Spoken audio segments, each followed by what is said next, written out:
Let's go ahead. It's not just the home buyers who are raising concerns about RERA. With the housing minister, even the real estate developers and members of CREDAI from all over the country got together to discuss their challenges. And RERA was also one of them. I spoke to the president of CREDAI to find out what really is worrying the developers.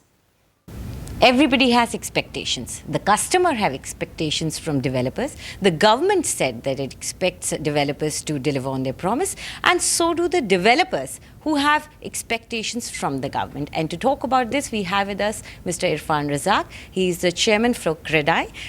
Mr. Razack, you brought forth the point that you have certain issues with the new RERA that is going to be implemented soon all over India. What are your reservations? See, Anjali, I have been talking about this from the time even before the law got made.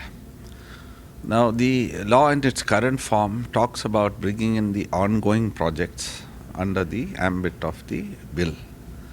Now, a law which is established today, for it to apply for some sins that have been committed in the past is highly unfair.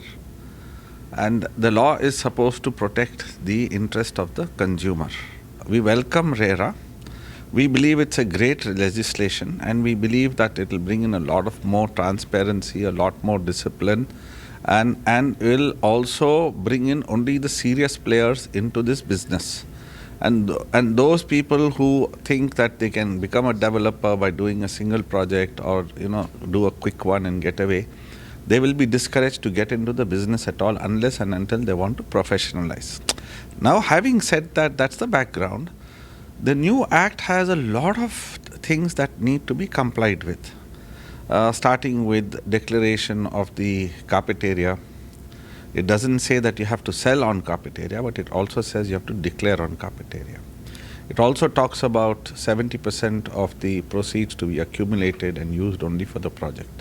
Now, if somebody has launched a project which is 20, 30, 40, 50, even 80% ready, only those projects which have got the occupancy certificate are not coming under the ambit of the act, because yes, again, that's real estate. Once the occupancy certificate has come, it becomes a ready product, and then you're selling just the ready product which comes under the thing of property.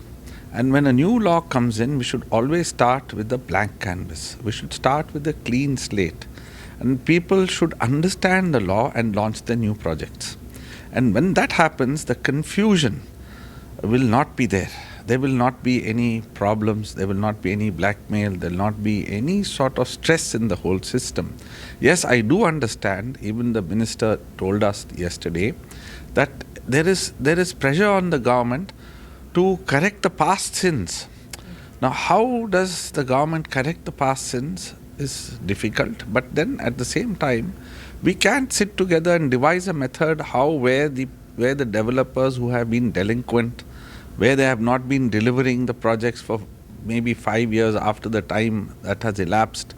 Now, these definitely these developments have to be looked into. These problems have to be looked into, but there is already many laws that are in place for that. You have the Consumer Forum. You have many other acts and laws that can address this. But if you're asking everybody, a guy who's already doing his business in the right way and a guy who's not doing his business in the right way, all of them to now suddenly comply with the new act for things that have been done in the past, it's going to be highly unfair. Any law, for it to succeed and for it to be stress-free and for it to work, has to be something that has to be, which is going to be prospective rather than retrospective in nature. Okay. But I do have one concern here.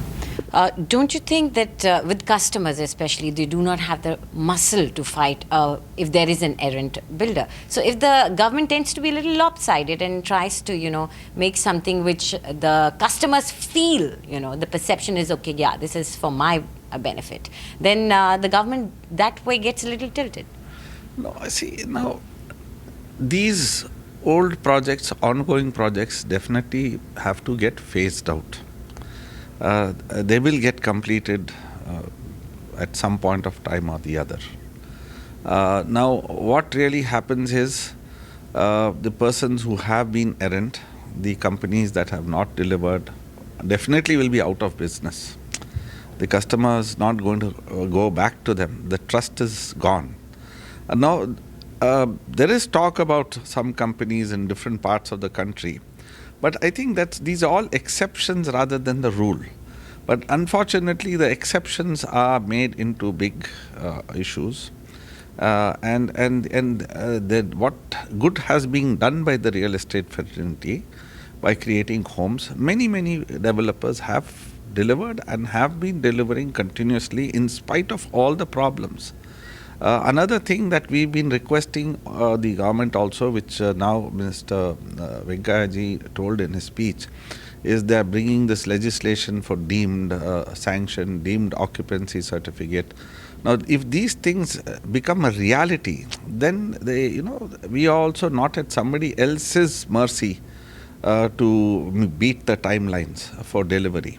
Because it's a challenge to get approvals. Second, when the property is ready, again it's a challenge to get the occupancy certificate. And if you're doing legitimate business in a legitimate manner and earning legitimate profits, I don't think anybody should have any problems on that. Now we, as a CREDAI, as a body, we believe that the industry needs good, skilled workforce. It's actually also the focus of the current government, and they also have been talking about it. Our Prime Minister also has been talking about focus on skilling, and we also felt a need that if we skill our workforce, if we make them good workmen, they will be able to skill in turn many others. And hence it will be a multiplier effect, and the benefits will come to the industry itself. Thank you so much for talking with NDTV, Mr. Razak. Thank you.